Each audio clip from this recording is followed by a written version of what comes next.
Rabbana hab lana min azwajina wa dzurriyyatina qurrata a'yun waj'alna lil muttaqina imama. Inilah doa kita. Doa yang harus dipanjatkan setiap orang tua. Ini doa yang diajarkan Al-Quran. Rabbana hab lana min azwajina wa dzurriyyatina qurrata a'yun waj'alna lil muttaqina imama. Suara suami, silahkan lihat istrinya. Ridhokah seorang suami melihat istrinya? Menyejukkan pandangan mata. Begitu pula, lihatlah para istri. Lihatlah wahai para istri, bagaimana suami-suami Anda.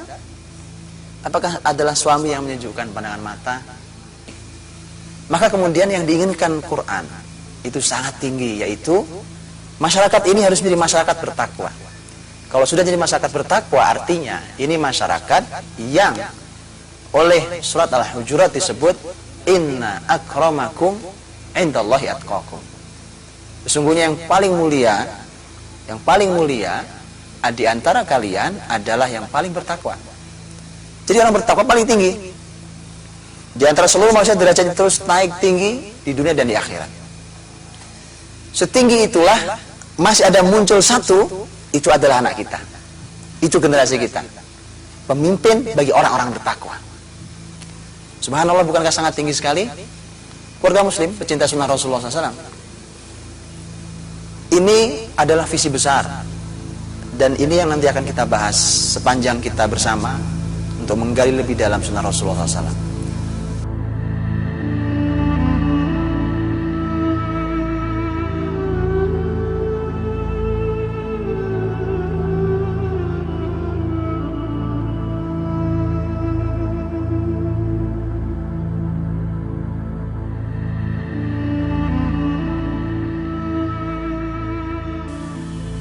Ditertawakan dia, merendahkan sang guru, maka kemudian dipukul, sabat.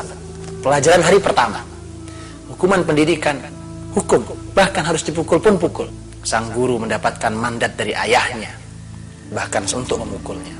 Bukankah ini kemudian bertolak belakang mungkin 180 derajat dengan konsep pendidikan hari ini? Saya secara pribadi jauh lebih percaya dengan konsep ini, karena inilah yang telah melahirkan orang besar. Inilah telah yang melahirkan orang sangat bersejarah, dicatat oleh sejarah manapun, bahkan dipuji oleh Rasulullah Sallallahu Alaihi Wasallam. Wallahu a'lam bishawab. Assalamualaikum warahmatullahi wabarakatuh.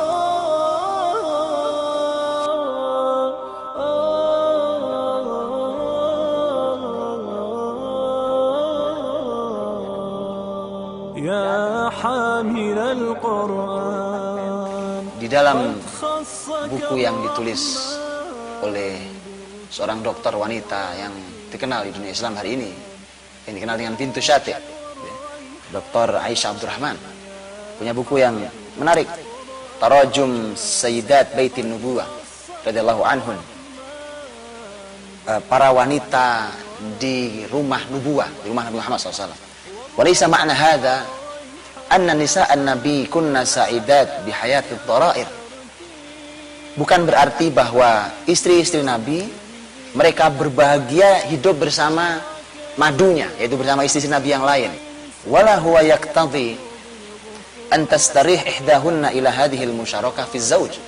Juga bukan berarti mereka nyaman ketika hidup ada beberapa istri dalam satu kehidupan seorang suami. Walakin, ini perlu diperhatikan. Ini masalah yang sensitif. Berbicara tentang masalah ada sekian banyak istri Nabi SAW. Beliau membahasakan dengan bahasa seorang wanita, tapi seorang ilmuwan. Walakin ma'nahu 'ala tahdid. Tetapi secara jelas, anna Muhammadan sallallahu alaihi wasallam kana min dzalika namat al-farid bainar rijal. Bahwa Muhammad SAW adalah corak laki-laki yang istimewa, yang luar biasa.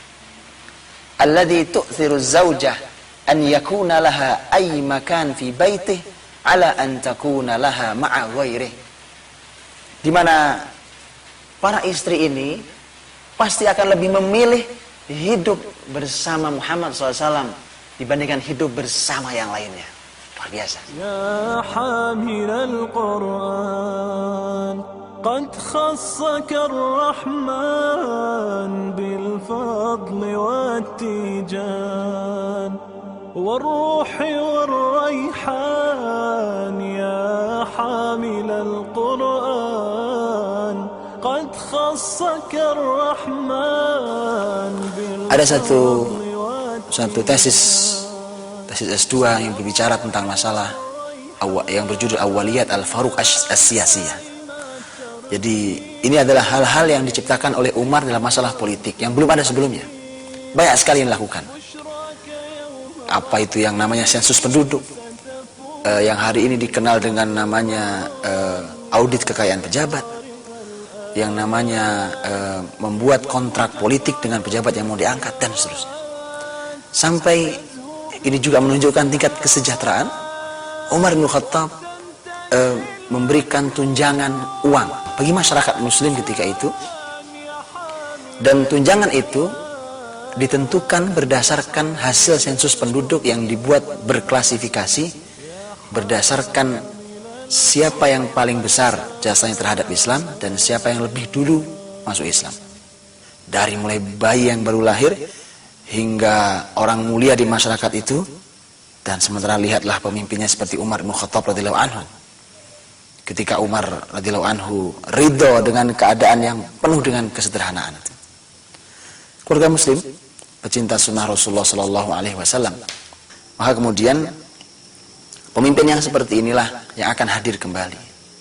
Maka melahirkan orang seperti mereka, kita tidak ada tempat bertanya lagi kecuali Rasulullah sallallahu alaihi wasallam.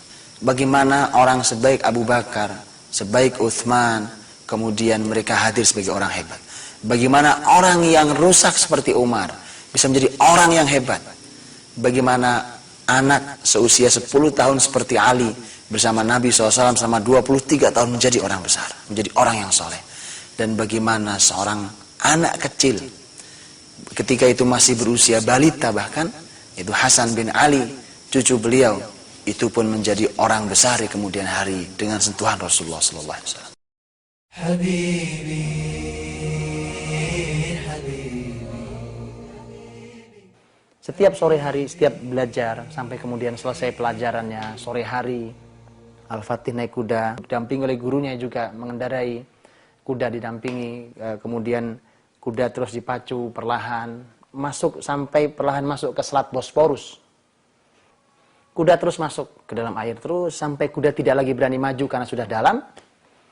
Kemudian sang guru mengatakan, itulah nak, di seberang itulah benteng Konstantinopel yang telah dijanjikan oleh Rasulullah sallallahu alaihi wasallam dalam sabda beliau, la taftahunnal Qustantiniyah fala ni'mal amiru amiruha wala ni'mal jaishu dzalikal jais. Siap kalian pasti akan menaklukkan benteng Konstantinopel. Yang berhasil menaklukkan yang panglima luar biasa, dan pasukannya pasukan yang luar biasa. Dan gurunya mengatakan, itulah bentengnya dan kaulah panglimanya. Esok hari begitu sama, dibacakan hadis, itulah bentengnya, kaulah panglimanya. A'udzubillahi minasyaitonirrajim. Allahu nurus samawati wal ard. Allah adalah cahaya bagi langit dan bumi.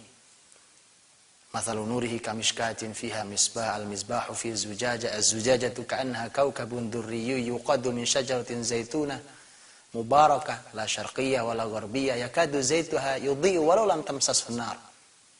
Nurun ala nur. Allah memberikan perumpamaan tentang cahaya Allah itu, kemudian di ujung perumpamaannya Allah berfirman nur ala nur, cahaya di atas cahaya.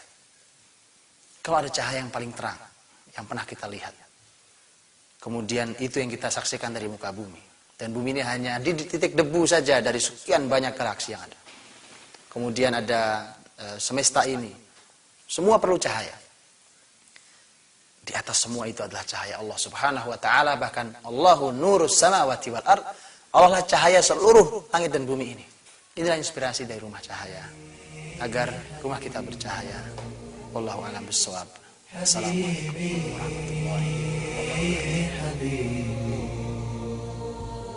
حبيبي أنت رحماني أنا إن تبت مناني وإن أذنبت رجاني وإن أدبرت ناداني وإن أقبلت أدناني وإن أحببت والاني وإن أخلصت ناجاني وإن قصرت عافاني وإن أحسنت جازاني حبيبي أنت رحماني إن تبت مناني وإن أذنبت رجاني وإن أدبرت ناداني وإن أقبلت أدناني وإن أحببت